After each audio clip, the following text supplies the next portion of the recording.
las 7:27 y yo doy la bienvenida al embajador Alejandro Suárez, director de la Academia Diplomática. Embajador, gracias por acompañarnos. Buenos días. Terminó ya la presentación de Ecuador ante la CIJ, la Corte Internacional de Justicia. Le tocaba el turno dentro de la demanda de México para exponer sus criterios. El embajador Andrés Parra creo que hizo una presentación adecuada a lo que está pasando. Muy buenos días, Milton. Muchas gracias por la invitación. Saludo a todos quienes nos observan. Efectivamente, el Ecuador ha presentado la llamada contrademanda. Esa contrademanda, que está muy bien estructurada, hace una relación muy detallada de lo que para el Ecuador constituyen violaciones al derecho internacional cometidas por México.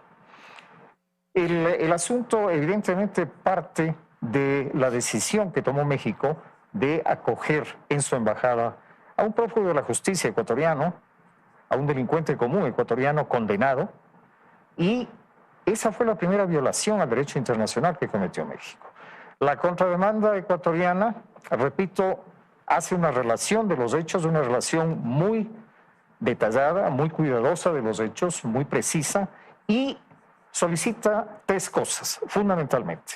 La primera, que la Corte Internacional de Justicia juzgue y declare que al permitir en la sede diplomática mexicana el ingreso y dar protección a un delincuente común viola varias convenciones internacionales y principios de derecho internacional.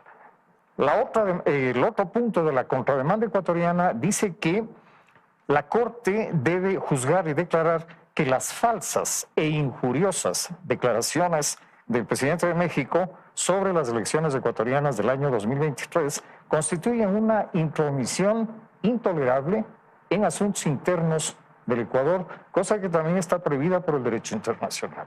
Y el tercer planteamiento de la contrademanda ecuatoriana dice que le pide a la Corte que juzgue y declare las consecuencias legales para México de esas violaciones al derecho internacional, de esos errados actos internacionales. Ecuador se puso a la ofensiva con este tema. Y claro, como usted lo detalla perfectamente, y claro, el tema empieza con una declaración. Un buen día el presidente AMLO sale y cuestiona y pone en tela de duda las elecciones presidenciales de Ecuador. Eso fue lo que desata todo, lo que terminó con la captura de Jorge Glass y la ruptura de relaciones y obviamente la irrupción de la embajada. Le va a ser difícil a México probar que no incumplió a convenciones internacionales como la de Montevideo, como la de Caracas, como la propia Convención de Viena. Así es, Milton. Exactamente. El Ecuador pues ha sido acusado de violar una norma de derecho internacional y efectivamente así fue. El Ecuador violó una norma de derecho internacional, pero el Ecuador tiene razones para explicar por qué lo hizo. Y subrayo el término, explicar. En tanto que México no tiene razones suficientes para explicar, para justificar por qué cometió las violaciones al derecho internacional que señala el Ecuador. ¿Cómo puede explicar México adecuadamente que interfirió en asuntos internos del Ecuador? ¿Cómo puede justificar México que hizo de su sede diplomática el refugio de un delincuente común? De manera que yo he pensado que México debió reflexionar un poco mejor antes de dar el paso que ha dado de demandar al Ecuador ante la Corte. Esos pasos que ha dado, porque este es un paso, el paso actual, pero el presidente López Obrador primero fue a las Naciones Unidas, fue a la CELAC, pidió que se nos suspenda de las Naciones Unidas, es decir, fue muy agresivo en su reacción buscando sanción al Ecuador. ¿Es así o era lo que debía ser? A mí me ha sorprendido la agresividad de México, no de México, del presidente López Obrador. Me ha sorprendido mucho. Sí, efectivamente, y repito, el Ecuador cometió una violación al derecho internacional, pero claro, las razones que explican eso debieron haber sido adecuadamente procesadas y comprendidas por el gobierno mexicano. Recordemos que cuando el gobierno de México concedió hospedaje al señor Glass en su embajada. El Ecuador proporcionó a México toda la información, todos los antecedentes sobre los procesos contra el señor Glass. Pidió reiteradamente a México que le fuera entregado al señor Glass. Y México se negó. México se negó. Hay un interés muy, muy especial. No quisiera adelantarle un criterio, pero me parece que hay un interés muy especial, hasta personal, por parte del presidente López Obrador, de conseguir que el señor Glass sea nuevamente protegido por México. A momentos parecería que más importante para México es la entrega del señor Glass que la sanción que pide para el Ecuador por la violación de una norma internacional. Porque esto parecería más una reacción política que diplomática. Le menciono, anoche escuché al ex canciller Juan Carlos Holguín con Carlos Vera y hablaba, por ejemplo, del canciller, el anterior canciller mexicano Ebrard, que fue precandidato a la presidencia de la República por el partido Morena.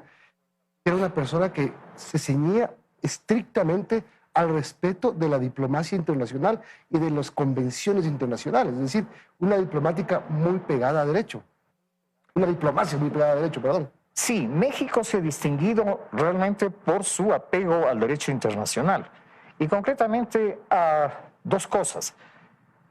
El asilo, la protección a extranjeros perseguidos de manera injusta y por razones políticas, y también por la no intervención en asuntos internos.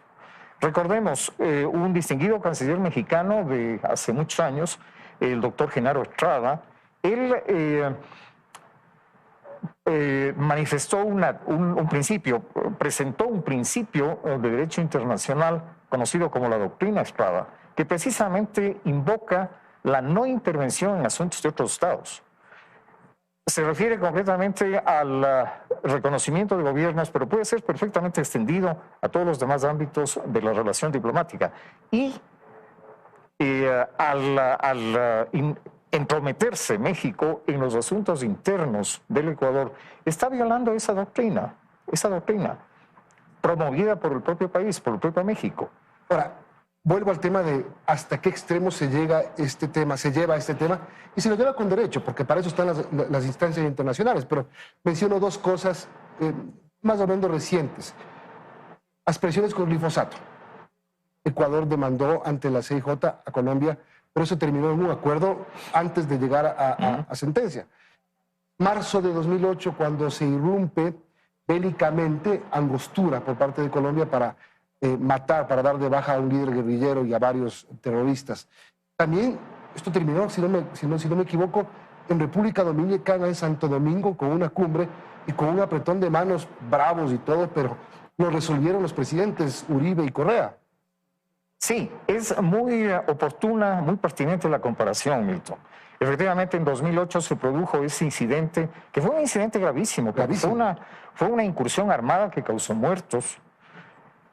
Claro, la protesta absolutamente justa, razonable del Ecuador por una intromisión en su territorio, violatoria del derecho internacional.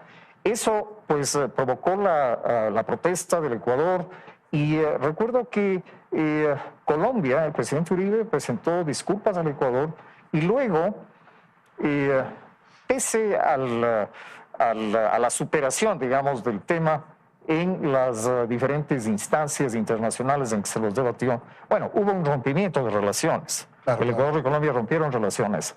Pero al cabo de los años, me parece que fueron 2 aproximadamente, al cabo de los años, con el cambio de gobierno en Colombia, se aireó el ambiente, se modificó el ambiente, mejoró el espacio de la relación y los dos países restablecieron sus relaciones. ¿Debería Ecuador disculparse? ¿Es tiempo de disculparse? ¿Debería México hacer lo propio? ¿Y con eso se arregla todo? ¿Estamos a tiempo de salirnos de una instancia legal como la CIJ? Es muy difícil predecir eso. Yo pienso que en el futuro eso podrá estar en las consideraciones que maneje el Ecuador para buscar un restablecimiento de las relaciones con México, que son importantes para el Ecuador y para México. Eso es algo que se lo debería considerar, que eventualmente podría ser considerado en el tiempo. Este momento quizás no, porque el ánimo está todavía un poco irritado, bastante irritado. Hay dos procesos en la Corte Internacional de Justicia, el uno de México, el otro de Ecuador, y esos procesos seguirán su curso. Pero ahora hay una cosa también interesante con respecto a la Corte Internacional de Justicia, y es que generalmente las sentencias de la Corte suelen satisfacer en una parte al un contendor y en otra parte al otro contendor.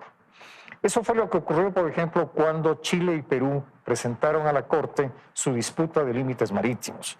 La sentencia le concedió una parte de razón al Perú, otra parte de razón. ¿Podría pasar aquí lo mismo? Podría pasar lo mismo. ¿O son sentenciados los dos o son absueltos los dos? Podría pasar igual.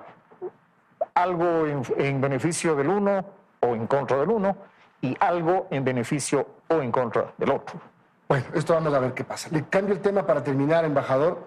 Es esta propuesta de rebajar la edad para ser embajador, de 35 a 30 años. Esto ya ha causado algún tipo de rechazo por las asociaciones de empleados del servicio exterior, comentarios, y sobre todo esa suspicacia de que esto es hecho a medida para